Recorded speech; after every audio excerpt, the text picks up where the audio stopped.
Hey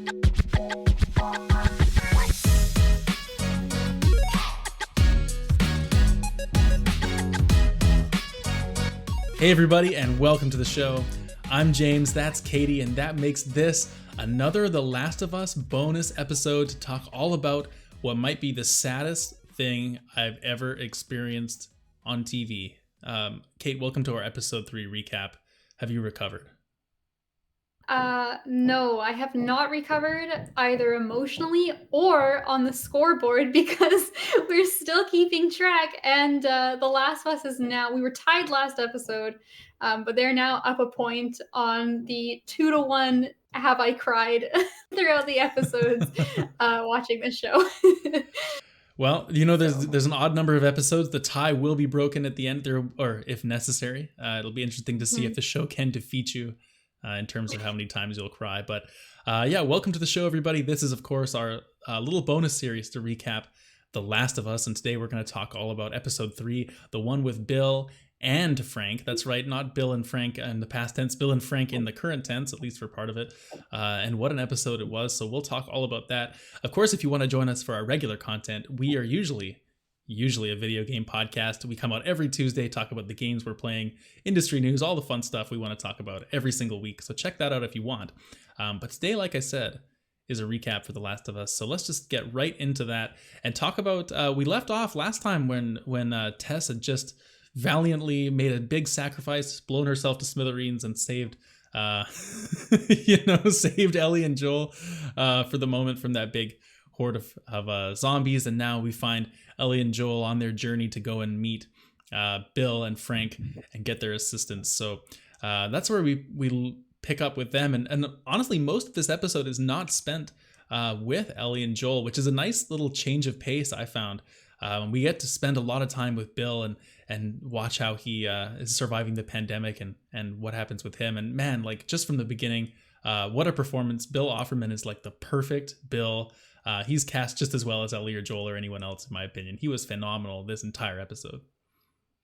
Absolutely. Like, I didn't realize who the actor was for a little bit. But the second I saw him, I was like, yep, that's Bill. Like, that is so, like, unapologetically Bill. Like, down to the mannerisms, the way he looked, the hair that he'd grown out. Like, it was so phenomenal of a choice. And, oh my God, like, I was not expecting this episode because it's probably the biggest departure from the games so far, I suppose. Not in terms of they're rewriting how the story goes, but just in terms of like, this is a huge blank spot that we don't get to experience. And so they have totally filled it in for us and kind of changed the obviously how it ends. Like, you know, spoilers, it doesn't work out for Bill and Frank quite so well in the game. But I really like that they decided to make this shift. And I honestly think like if they're going to do any kind of like side story, Bill and Frank are the best choice. Maybe even the only choice. I guess maybe like a Henry and Sam thing you could do of how they started out on their journey. But Bill and Frank are definitely kind of the ones that we kind of are missing a lot of information from. So it was nice to see them flesh out here in what is potentially one of the most tragic and beautiful romances I have seen in a long time or ever. Yeah, it was something else. You know, it was definitely a tearjerker, and that's like putting it lightly. For sure, you'd have to be a pretty cold-hearted person not to have felt anything watching this episode. That's for sure. And you're right. I like the way it explores their relationship more than we ever get to see in the game. I think it could be interesting to have more of a focus on Tommy as well for one of these episodes, to mention him along with kind of the Henry and Sam situation if we got to see more. But I just love this deep dive, and I love the slower pacing of it. I'm seeing, you know, because you spend a decent amount of time in Bill's area in the game, and spoilers for the game, we will be, you know, talking about any aspect of The Last of Us we want, just in case you weren't familiar or weren't sure about that. So be careful if you haven't played the game. But you know, you spend a decent amount of time at Bill's place, but a lot of it's focused on like avoiding the traps, and there's some gunfights you get into. And this is a lot more of like a slice of life presentation almost of like, hey, this is the city he lives in and how he's looking after himself and how he's using his truck and, you know, taking a boat as a little wheelbarrow and driving down supplies around town and looking after the flowers and doing all his stuff. Like, he really is living his best life in this pandemic.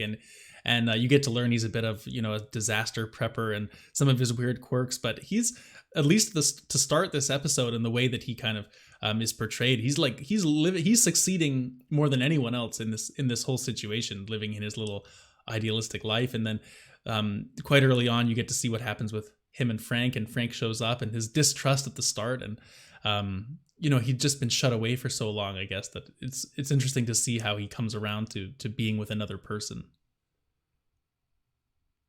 Exactly. And I think we'll maybe get into more of the specific details, but the broader idea of Bill as a character interests me, because I always saw Bill and Joel very much as like kind of foils for each other, and Bill as the product of what Joel would end up with if he didn't make positive changes. So they both kind of have the same sort of issue where they're very like survival first, and they're of the opinion that like love is dangerous and you don't want to get attached to people because either that person's going to die, which will hurt you, or they will like physically do something that hurts you, and like the only way to kind of protect yourself is to shut off that element of your life and just be alone, which obviously is a horrible piece of advice to give to somebody, but it is functional in the sense of like, you won't have those low lows if you don't open yourself up to love. But at the same time, like that's the price that you pay for, living a life that's meaningful. So Bill kind of, in the game, we get the impression like him and Frank had a relationship. They were together for a while. It ended poorly. Frank storms out and leaves, and then ends up getting infected and hanging himself, I believe is what happens. And something bad, something undesirable for sure. Yeah, he leaves that suicide note for Bill, like, you know what, I'm glad I'm dead than being with you, and like they end on very, very horrible, awful terms. There's that element of like, yeah, they were together for a while. Like Bill had that side of him, and he eventually got hurt and closed himself off. So I was kind of expecting that to happen when Frank shows up in the game, and there's that trepidation of, oh God, like, what's gonna go wrong here. But it ends up playing out differently, and it's kind of almost like an alternate universe, like a what if Bill had been more open and had the ability to be vulnerable for Frank. And it was just a delight to see, and that gives me hope that like they've set that up, and now Joel's gonna follow like a similar kind of path, but obviously in a less of a romantic way and more of in like a father surrogacy kind of way. Yeah, hopefully that's the way. Oh my God, no. That is more horrific than any of the zombies we will see in the show. You're damn right it is.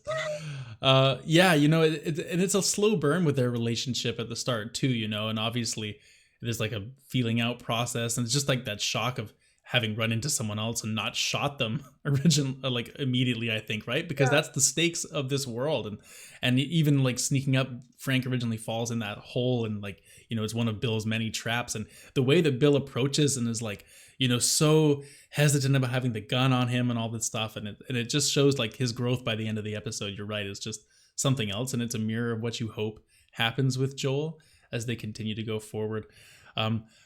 I just got to point out too, like, so once Bill and Frank get together, right, and they kind of have that initial meeting, and they come inside and whatever, and Bill ends up making Frank some food, and you can tell Frank has been through the shit, like you don't know where he's come from. He's just kind of stumbled out of this forest or whatever, and he's just like in shambles and dirty and hungry and whatever else, and the way like Bill cooks this meal, it's like it's a presentable meal, right? Like it looks like 4-star. Yeah, he's seasoned it, like he's used his professional techniques. He comes by and pours the wine with this like sommelier technique. He knows what he's doing. He for sure knows about all the tannins and the aromas. He could tell you all of it. And Frank, like the facial expression that the actor shows when he puts that plate of food down in front of him, he just gives Frank this smile, or Bill this smile, and it's like the most genuine thing, as if like that would be the real way this guy would look if he actually was in this circumstance. And it was just amazing the way they were able to have that sort of unspoken gratitude play out, and I think that shows multiple times throughout the way that they treat each other, even if, especially with Bill, he's like very, even throughout the relationship, kind of rough around the edges kind of thing, but it shows through that just how much he cares, I think. And that was the first glimpse of that sort of unspoken, um, like the physical part of like how their bodies are portraying the love, and like the way that the actors do such a good job of showing it in multiple ways, I think, between both of these characters. Absolutely. And I kind of like that there's, there is that softer side to Bill. It already exists. Frank just needs to, show up to kind of like nourish that a little bit. Because Bill definitely starts out as like, yeah, the kind of like horrible, probably racist, like apocalypse survivor in his basement with guns. And it's just every like negative American stereotype you could Mm-hmm. possibly think of is Mm-hmm. like into Bill. But he's got a softer side too. Like he's already been collecting wines before Frank shows up, and he cooks, and he's like the house is quite, aside from all the dust everywhere, it's Yeah, yeah. relatively orderly. He plays piano very beautifully. Yeah, so he's definitely got that softer side, and I like that Frank doesn't create that in him. I like that it's already there, but Frank is maybe like the first person in his life to encourage that and to kind of like see him for who he is. Because it was well, I didn't realize, but I read something today that pointed out that this episode, like where they're doing the evacuation at the very beginning of the pandemic, is like a few months before gay rights get legalized um, Really. in the States, which is horrible, but it is like, something that goes is in that time period, because you'd have expected it to have been like much further back, but that's where it is. So like Bill, obviously, like, he's not the best person in the world, but he's living sort of in a product of his environment, in terms of like it probably has been a challenging life for Mm-hmm. him. And Frank asked him, has he ever been with anyone before? And he's like, well, like a girl once, but no, like he's never explored that side of him before. Mm-hmm. And so it's kind of that detail made an interesting point of context for me, where like this would be such a new experience, and Frank is maybe the first person he's actually ever shared his like himself with. Yeah, definitely. And I think that's a really interesting point in a couple of ways. First of all, and as we were talking as we were watching the episode, I think it's great when you see a show putting the emphasis on it. It's okay to like emphasize a non heterosexual relationship as like in the forefront of a TV show like this. And sure, you're gonna get people online that are like making stupid comments and like whatever, but those people are like, this is just part of being, this is the way the world is, like this, it's a Mhm. beautiful thing. This episode is a beautiful example of what a relationship can look like, and like I think they just did a masterful job of that. And I, on a more like in-world context, I love the way that Bill and Frank are almost foils of each other in a way too. Like you're saying, Frank has likely had to live this life in like a conservative portion of America where he could never be his true self in terms of his like sexual identity, and he feels very repressed in that way. And Frank is almost like, he's a lot more accepting, I think, of who he is as a person. Like he's the one who kind of initiates everything with Bill, and he's also like just more unapologetically aligned to how he wants to live. I think like later in the episode, he even though the circumstances are so dire and they're like, oh, probably scrounging around every day, he wants to take time to make sure the flowers look nice and mow the lawn just to make sure they have a nice place to live together, because he doesn't want to lose that humanity. And I think it just works so well with Bill, because Bill is just he wouldn't do any of that stuff if he didn't need to. He would only do the disaster prepping and like everything necessary to live, and all the extraneous kind of details would be forgotten slowly. So I really like the way that they can keep each other balanced, and I think that shows through in this episode as well. Yeah, absolutely. And I think that's just a really good point to make, in terms of like it's just so real. They feel genuine. They feel like real characters. They're not the archetype that you often get when it comes to how they want to portray a, a gay character in like a homosexual relationship. Because Mm-hmm. so many times, and like I'm sure there are other shows that have done it well, and I haven't seen them because I don't tend to Yeah, consume and tons of we're television. not speaking from authority in any way. Like this is No. obviously not a topic that we're authority on or anything like that, but it's just our perception of it, right? And Exactly. Just in the limited experience I have, that, in television, I don't find that very many shows commit to really portraying this type of a relationship. I find oftentimes there's the gay couple and they have like one kiss to show that they're a couple, and then the rest of the show they're just sort of like maybe one's got their arm around the other, but they don't really. It's almost like they're intentionally shying away from showing too much. They want enough that who the characters are, but not too much that it really feels like 100% genuine. And it It's was almost like a really token nice. gesture more than an Yeah, intentional part of the show, right? exactly. Exactly. Or it's like, we were concerned there might be backlash if we, delved into this a little bit deeper. So for whatever reason, I find that often you just don't really get the most natural and like genuine feeling portrayal. But this was the exact opposite, right? Like Frank and Bill are both totally their own character, both in connection to their sexuality and outside of it, where they've got a lot of other personality traits going on. That is, their preference is not the only thing we know about them. um, and yeah, they're portrayed in such an intimate and believable way. Like there is that awkwardness at the start, and there is times where they're arguing and not things are not perfect, and they are at odds with each other because it's a real relationship, and that's the kind of stuff that happens. And like in normal life, like let alone in the middle of an apocalypse where like Mm-hmm. you live in this like weirdo town by yourself.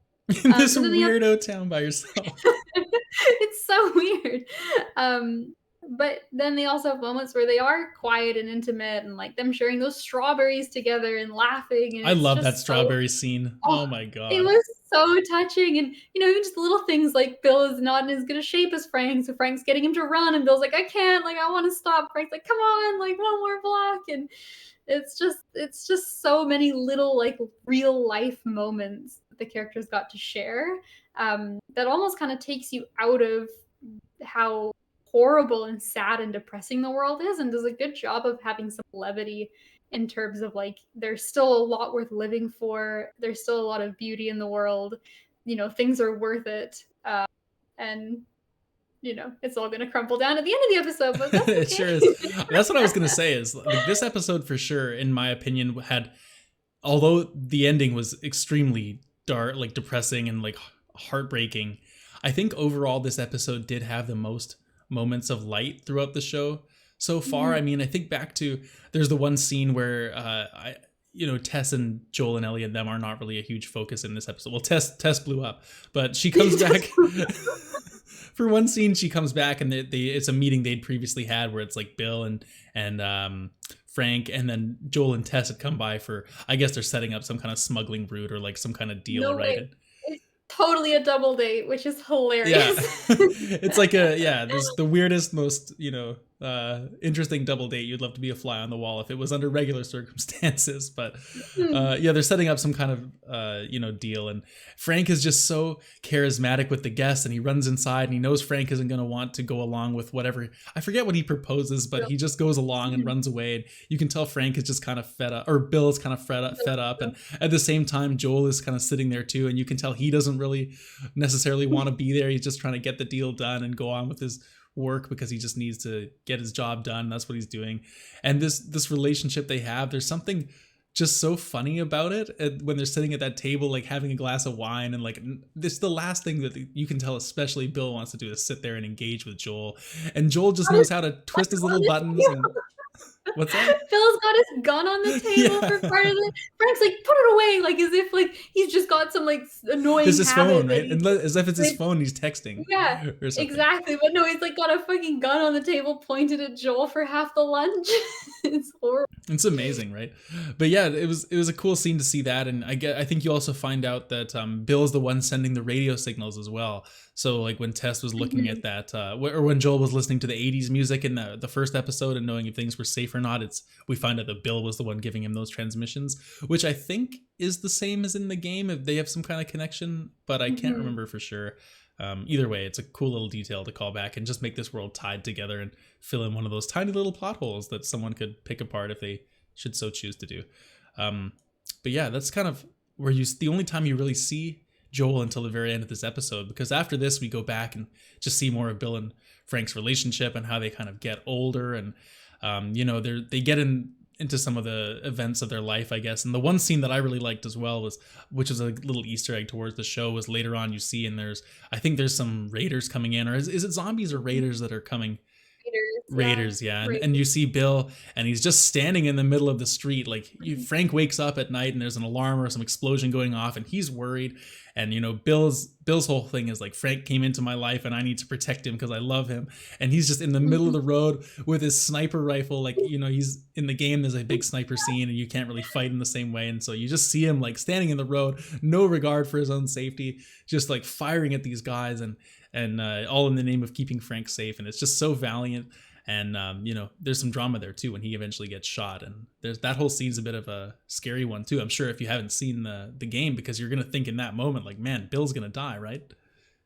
And even in that moment, I thought, oh, maybe Bill does die. Like, maybe this is how their relationship, falls apart. Maybe Bill is dead. And then, of course, you get the next scene of someone sitting outside the house in a wheelchair. And then it's like double surprise twist. It's actually Frank in the chair, not Bill, because, they've grown old together.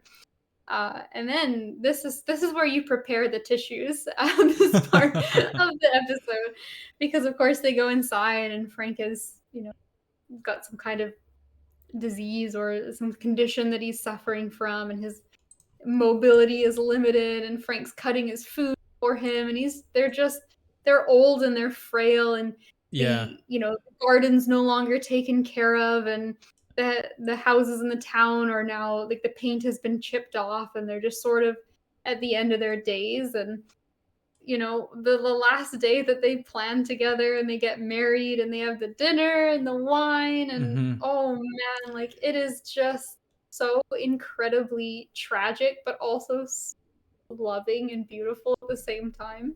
Yeah, it really was something else, and it is a big departure from the game too, because like you mentioned before, in the game it's like Frank had stormed off and they kind of spent their last days separated, and in this one, you can clearly see, due to his condition, that Frank has realized, how many times have I said the wrong name on this episode? Jesus. The Frank has just realized, like this condition, he's got some kind of muscular dystrophy or something. Like he's just not able to really do too much with his hands. Like you see him trying to get his pills, and he can't really open his very precious Ziploc bag without. He's got to return that to Joel later. Exactly. So, and you can see, I guess, like this is just the stark reality of being in this world, right? Is like the longer you survive, you're gonna get older, and how does one who loses their mobility survive in a world like this? Because you can't afford to be in any kind of dangerous situation if you can't escape the zombies, right? And I think that's the realization that they had, because especially with Frank, or Jesus, here I go again, with Bill also getting older. In fact, they mentioned that Bill is already older than Frank anyways a few times throughout the episode. I think it just kind of hit him like, Bill is gonna have enough trouble looking after himself as we continue to age, without pushing me around in this chair. And he just was looking out for Bill's well-being. And then the heartbreaking twist is that they end up, Cole's notes, Frank asks Bill to crush up a bunch of pills and put it in his wine so he can have one last drink, they can have a nice night together, he'll pass away in his sleep. Bill ends up being a jackass and crushing pills into his wine as well, because he romantically doesn't want to live without Frank. And so it ends up being a complete reversal of the game. And once you hear that detail, and Frank is like, how many pills did you put in that bottle? And Frank, or Bill, Jesus Christ, Bill just replies, enough to kill a horse. And it's like that moment, you're like, oh my God, this is just like, it makes me think of the Titanic, that family and drowning in the bed. Like that's what it makes me think of. It's so sad. Such a weird reference. I know, but like that's the saddest shit I've ever seen. Yeah, it was. And yeah, like there's just nothing else you can say about it. Like it's just so moving, it's so touching, it's so genuine. And like it's, I don't know how it possibly could have ended better for them, because eventually something had to happen, and maybe that's a nice way to go, right? With the person you love in your arms, and a nice, rabbit dinner a few hours ahead of time. A matching dinner for the night they first ate dinner together as well, which is a lovely little touch. Yeah, even down to the exact same bottle of wine, I believe. Really? No, I didn't catch that. That would be very nice.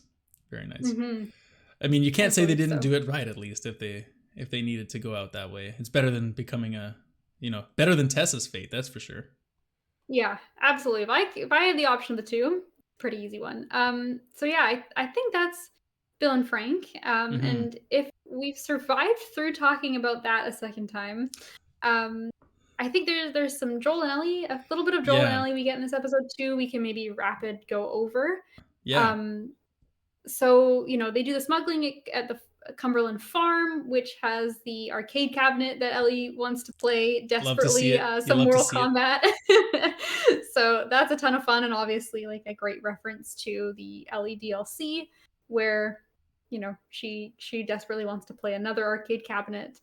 um, you get, I think, an important scene that I made note of as well, which is really telling for Ellie's character and like how naive she is that she's talking to Joel and she's asking him a million questions, just kind of being an annoying kid, which is adorable.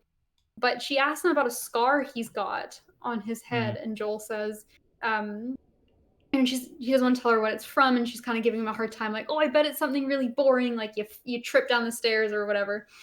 And Joel says, no, it's actually because someone like shot at me and they missed. And, they was in like the middle of a firefight. And then she's like, oh, but that's actually like a cool reason to have a scar. And she's, kind of giving a hard time for not wanting to tell her because it was a cool reason.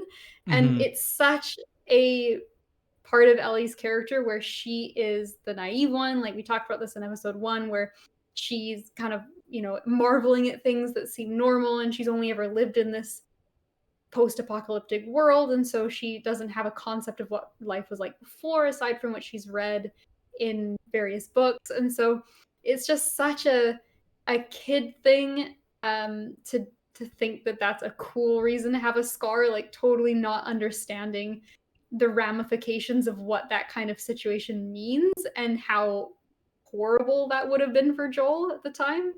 Yeah, that's a good point too. And I mean, I would argue that's almost one of the least believable little details in this show so far, because I mean, Ellie has lived her whole life in this type of environment, like it's hard for me to think that she wouldn't understand the gravity of like getting shot at, or like having seen Mm-hmm. a lot of gunfire in her life. So I don't know if that's like really nitpicky of me to feel like that, but just hearing you explain that, it feels like, yeah, she should be a little tougher than that, or like a little bit more worldly given Yeah. where she's at. But at the same time, yeah, it does go and like show you like she is a lot less experienced, and she does still have some of that Yeah. childlike whimsy. I guess the other thing too, because we see the whimsy also later on, like she's in a car for the first time and she doesn't know what a seatbelt is, That and was a she's good like scene. blown away.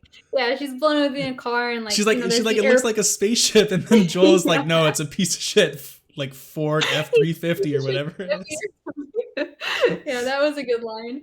But of course, like, he's they see an airplane and she's amazed by that, and he's like, yeah, whatever, airplanes kind of suck. And she's like, dude, you went in the sky. Like, Yeah. that's outrageous. So there's all of that. I guess maybe with the gun too, thinking about it now, and with what your counter argument, it's almost maybe to a desensitization to it. Like, she's only ever lived in a world that is so incredibly violent, so maybe like that's less horrific to her. And I guess it kind of ties in too, where she finds that infected under the, in that little, hidey Yeah. hole Yeah. in the farm, and she just sort of like cuts him open a little bit. Like, there's no kind of like hesitation on her part of that being like kind of a gruesome thing to do, whereas I Yeah. think otherwise, like, no one would just do that. Like, that's horrible. But I guess for her, like, she's always had to live with that differentiation of like, this is an infected person, we kill them like en masse, versus, okay, these are just like, human Mm-hmm. beings. Mm-hmm. Um, Yeah, it's interesting too, because I mean, she obviously has knowledge as well that she isn't really susceptible to them the same way that regular people are, and maybe that was her first time she's really been around one. And I mean, it was pretty trapped, and I mean, I would kind of have a mhm, curiosity of what about them as well too, right? Because there's some form of their DNA or whatever it is inside of her at the time. Like, she must have this curiosity about it in a way, and there's got to be answers out there somewhere. I don't know, that's kind of how I think about it as mhm, well. But at the same time, yeah, you're right. Like, most people would have ran for sure, especially since they could be infected by it mhm. later on. But Yeah. yeah, And While we're down here in the basement too, I just had one other little detail because we pointed this out, we were watching it, and it's just so cool. Like when she cuts into the infected, and she just doesn't go very deep, but under the skin there was like just a layer of fungus. And we talked to last episode about how great the way the clickers move and how like inorganic and like kind of freaky it is. And I guess like I don't know if this is also in the show. It's something, or sorry, in the game, but it's something I've never thought about. But because I always just assume like, oh, they take over the host brain and like that they're making them move, which I think is more how it works like with the cordyceps with the ants, what it's based off of. But in this version, there's that layer of fungus like through seemingly throughout the entire body. And so I love the implication that like that's what's moving the body. Like it's not taking control of the body's muscles, but it's animating it because there's that layer of fungus that's moving. And it's just such like a detail that makes you so Hmm. incredibly uncomfortable. Yeah, But like yeah. cool little world building detail just from like totally from like a just a shown, not a exposition tell. Yeah, 100%. And it kind of justifies too, like why you need the headshot on these guys as opposed to like, it's not really going to work to shoot them in the belly a lot of times, like we've seen so far, because they don't really need the organs, right? Like it doesn't matter to them Mhm. if that gets shot because the fungus is just doing all the work. And I guess there's probably some like core piece of it in the head or something like that when it goes into the brain. Who could say? But it is a cool detail. Um, but anyway, I guess we should get back to what happens with Joel and Ellie, because when they do arrive at Bill's house at the end of the episode, Mhm. they end up, of course, they're going to come across what's happened here, right? And I thought an interesting detail too. Obviously, there's a suicide note that's left by Bill, and it mentions, we've left the window open so it doesn't smell bad, but like please don't come in the bedroom. But the letter, like when Ellie picks it up off the table, Joel's busy kind of looking around, and Ellie picks this note up, and it just says on the front, it's like, to whomever, but probably Joel. And it's like, Yeah. it's a good way to summarize, like Bill never really wants to mention that Joel is someone that he respects or has gotten this kind of like friend relationship with. But I mean, realistically, Joel is the only other person that Bill's really had contact with, outside of Frank Mhm. for all these years. I guess Tess would have been included there too, but realistically, like Joel is the Mhm. closest thing that Bill has to a friend. So it makes sense that he's leaving him this note and kind of saying goodbye, and leaving him his truck and all this stuff. But it was just something about the way they uncovered that note was pretty funny and brought a little bit of humor back to the show after that finale with Bill and Frank there. But it was fun to find that note and see kind of what happens with them. I think Joel goes to make a battery, and they do the car thing after that, and it sets up their next little adventure out to find Tommy. Yeah, so that's kind of where we left off. And Joel's still on board of like, well, we're just going to Tommy, and I'm going that way anyway, so you can come. But like, I'm ditching you on Tommy the first chance I get. So there's still like we're on the journey. He had his call to action last episode. We're firmly on the journey this episode, but there's still a huge gap to be bridged between the two characters. But yeah, that note was interesting. I think I really love the concept of it, but if I had one complaint about that episode, I would say I think the note was a little heavy-handed, and I Mm, would prefer almost if it was a little bit more subtle, because I think the parallels between Bill and Joel are already really strong throughout the episode, just in terms of who their characters are in general, and then with that like double date scene where they're the ones left outside, and you see how they're talking to each other, and they're both the gruff ones who don't want to be there, um, and they've got a similar kind of mentality. And so I think there's already like strong connection between Joel and Bill. And at the end of the note, it's like a really beautiful note, and I'm so glad that Bill left it. But it really does like very clearly outline like I am so glad I let Frank into my life and I decided to be with him. Like you should do the same thing with Tess. And of course, the twist on that is that it's not Tess that Joel is going to let into his life, it's Ellie. Um, and so it's not like a direct one to one, but it still felt like Bill could have given that sentiment without directly saying, Joel, I think you should let someone into your life. Like, please do that for me. And so I that's a good think point. like it was maybe a little on the nose. But like that's such a minor complaint because it's just like if it was 5% less subtle, it would have been perfect. But it Yeah, was yeah. 5% a little bit like too obvious. But No, other you're than right. that, like That's a good Yeah. detail too, and I mean, if you want to take that even one step further, like would he have taken the time to even write Joel a note? Like he's spending the last night of his life with the love of his life, and they both just took a bunch of pills and are gonna, that's the end of it. And is he really gonna take the time to like insert some humor and give Joel these instructions? Like Joel would have just already probably went and used the truck anyway. Like it's not like he had to leave him Hmm. the keys. But I think it was a nice little gesture, and obviously connects the plot a little bit more for the audience and whatnot. But I know what you're saying, and you're right. Like it's Hmm. a little bit tell not show with that little bit at the end of the note there. But yeah, cool episode. And I guess the last thing that kind of comes up that's of significance is because Bill has so many fucking guns strewn around his house everywhere. He has like a little bunker at the bottom with like, I don't know. It's the He's best probably got like bunker. 100 guns in there between like rifles and handguns and all this different stuff. He's like, looks like the Punisher's armory down there. But It does. but Ellie, after being denied a gun or any kind of weapon by Joel several times so far throughout the first few episodes, she finally stumbles across in a little drawer the same gun that Frank had grabbed at one point when they were getting attacked, and so she finally has her own weapon. That's definitely going to come into play at some point, but Joel does not know about this, and that's something different than in the game as well, because Ellie was never able to use, or she never used guns in the game until you were playing as her later on. Is that right? I Or think did she use one in Bill's?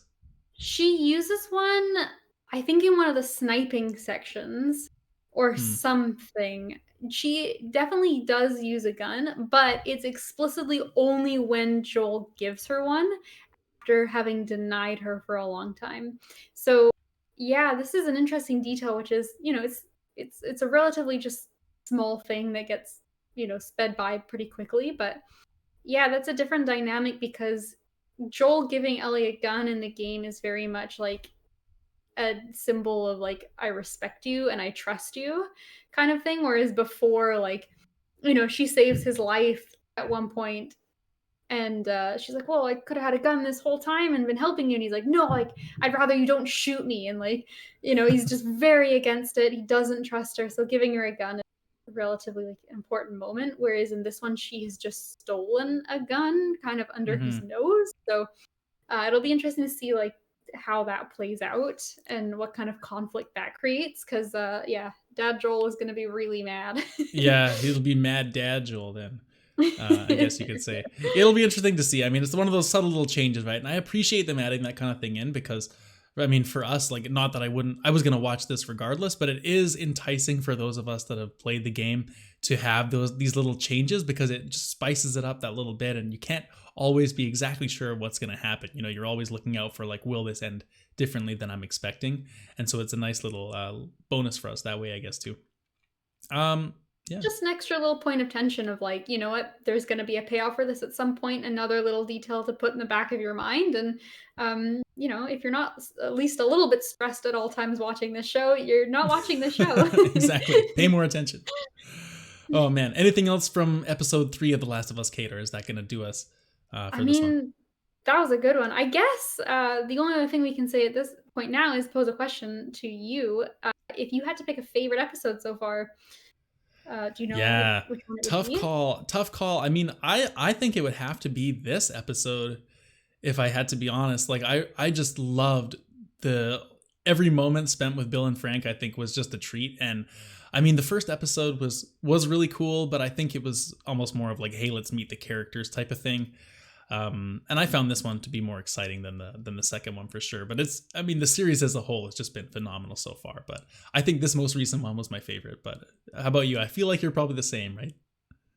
It's such a tough question. I don't know. I can't pick like 1 and 3, it's between Mm-hmm. those. They just do such different things. Like, 1 is perfect for setting up Joel and Ellie and like giving us some background history on the world and the QZ and how horrible that is. And then it's like, well, how do you compare that with like Bill and Frank's story that's kind of like that. What's neat about episode 3 is you don't have to watch the rest of the show. You could just watch episode 3 and knowing the context of what's going on, and it totally would stand on its own and is phenomenal, but 1 is like maybe a really good start to the show in general. So I don't know. Mhm. I shouldn't have asked you that question because it's way too difficult, and I regret it immediately. Yeah, 100%. But we would love to know what you think of the show so far. So if you would like to let us know which was your favorite episode, you can always do that in the comments down below if you're watching on YouTube. Or you can get in touch with us on Twitter, email, wherever you like, everybody. All the links are below. Wherever you're watching, though, we want to say thank you very much for doing so and joining us for this third installment of The Last of Us TV show review. So we'll be back sometime next week to talk about the 4th episode and hopefully not have shed too many more tears with an unexpected or sad death. But it's The Last of Us. Anything can happen, and we'll be right here to talk about it. So until next time, this has been Cloud Control, the gaming podcast that's not just good, it's good enough. And we'll see you on the next episode.